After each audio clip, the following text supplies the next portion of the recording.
दिखाया जाता था। झांगुर बाबा की खौफनाक साजिश के खुलासे अब लगातार हो रहे हैं। झांगुर आईएसआई से नजदीकी बढ़ाने नेपाल भी गया था, लेकिन पाकिस्तानी दूतावास में दाखिल नहीं हो सका था। हिंदू युवतियों का निकाह आईएसआई एजेंटों से कराना चाहता था। सिद्धार्थनगर के बढ़नी में भी ठिकाना तलाश रहा था।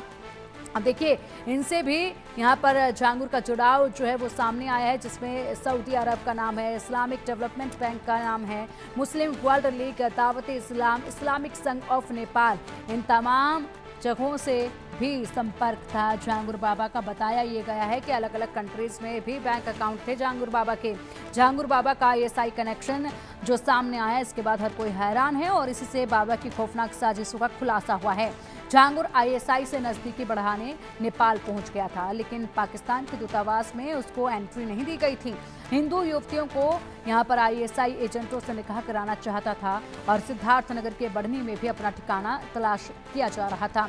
रोहिंग्यों की बड़ी खेप लाने की तैयारी कर रहा था झांगुर बाबा।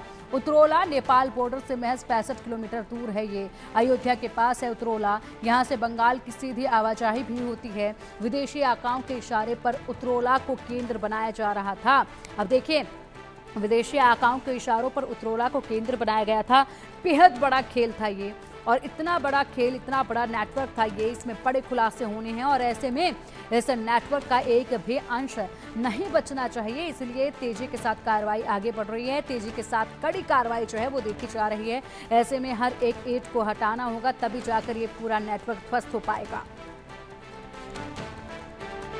वहीं झांगुर बाबा नेटवर्क का सनसनीखेज एक और बड़ा खुलासा हुआ। श्रावस्ती में झांगुर बाबा की संदिग्ध नेटवर्क की गूंज सुनाई दी गई। इकोना नगर पंचायत में 2019 से चल रहा था अवैध मदरसा। मदरसे में 300 से अधिक लड़कियों की मौजूदगी की पुष्टि हुई है।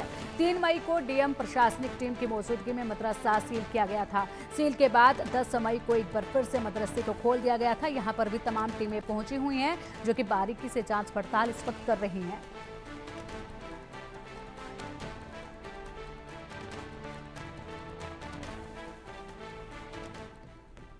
ये जो प्रश्नगत मदरसा है जामिया नूरिया फातिमा लिल बनात, ये कोना के रहमानपुरा क्षेत्र में है और इसके जो संचालक हैं वो श्री सैयद सिराजुद्दीन हैं।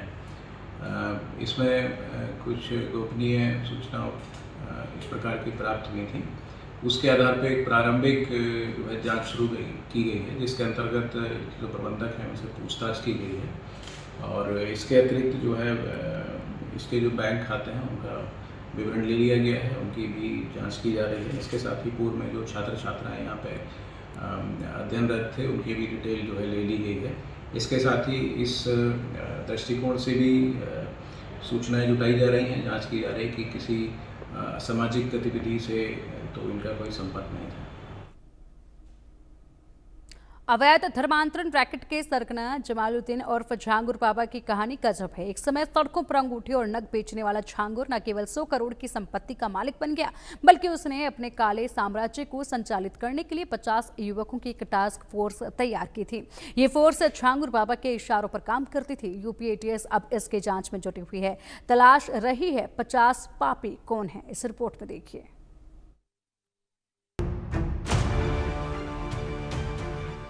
झांगुर बाबा की जिहादी फोर्स, धर्मांतरण का कोड डिकोड।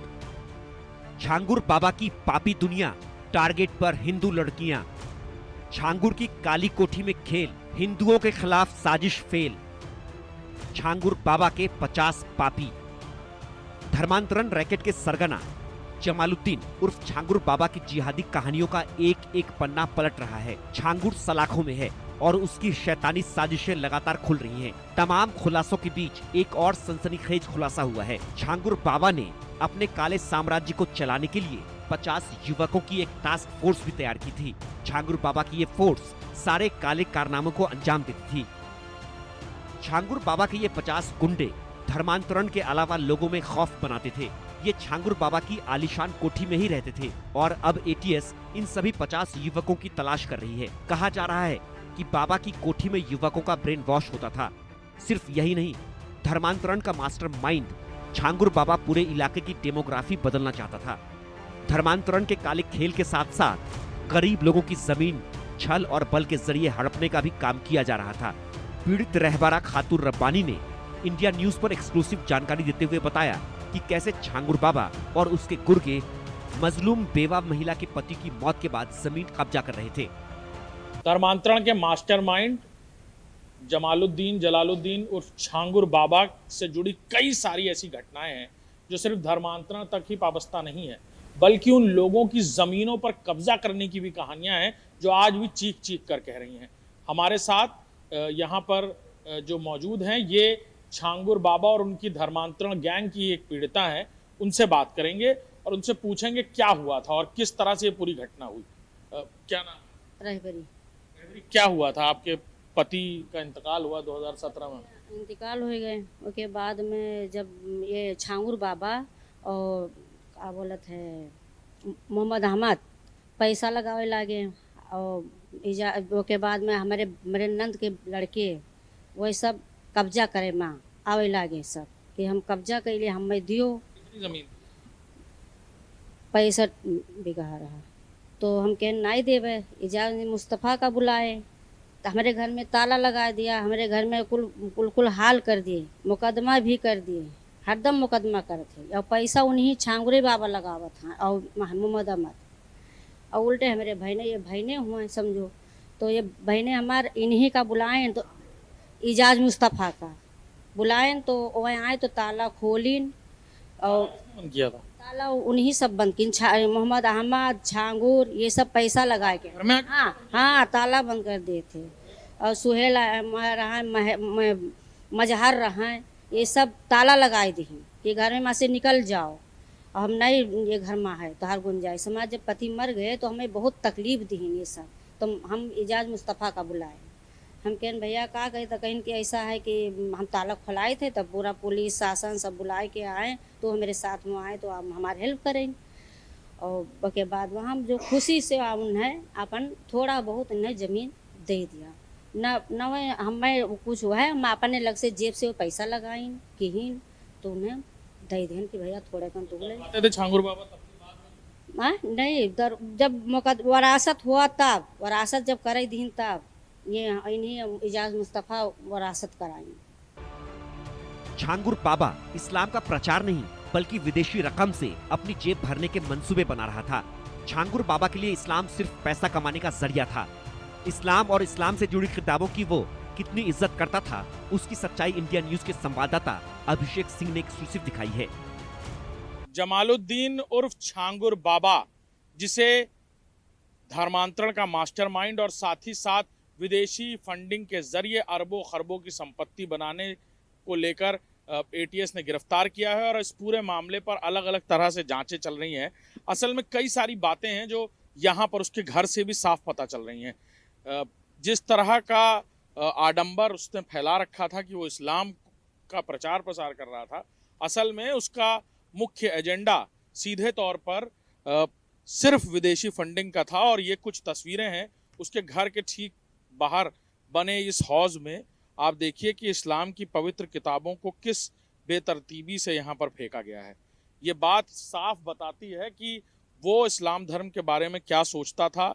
इस्लाम की जो पवित्र किताबें हैं वो यहाँ पर किस तरह से ज़मीन में कूड़े में पड़ी हुई हैं और ये साफ जाहिर होता है कि उसका मेन एजेंडा इस्लाम धर्म का प्रचार प्रसार के बजाय विदेशी फंडिंग के ज़रिए आलीशान ज़िंदगी और साथ ही साथ धर्मांतरण का ये गंदा खेल खेल कर वो ना सिर्फ विदेशों से फंडिंग अरबों रुपए मंगाना चाहता था बल्कि अपने परिवार के लिए लैंड बैंक पूरे देश भर में तैयार कर रहा था और एक अलग तरह का माहौल बना रहा था। खुद धर्मगुरु बनकर वो ये बताना चाहता था कि वो इस्लाम धर्म के लिए प्रचार प्रसार कर रहा है, लेकिन ये तस्वीरें इस बात को साफ जाहिर कर रही हैं कि उसके मन में इस्लाम धर्म के लिए क्या भावना थी। और देखिए उसके घर के ठीक बाहर ही किस तरह की तस्वीरें हैं। इससे बिल्कुल साफ पता चलता है कि उसका एजेंडा क्या था। उसका एजेंडा सीधे तौर पर विदेशी फंडिंग को लाना और अरबों खरबों रुपए की संपत्ति बनाना था जो देश भर के अलग अलग शहरों में खरीदी जा रही थी। कैमरामैन दीपक के साथ अभिषेक सिंह, इंडिया न्यूज, बलरामपुर। धर्मांतरण का काला खेल खेलने वाला छांगुर बाबा यूपी एटीएस की गिरफ्त में है।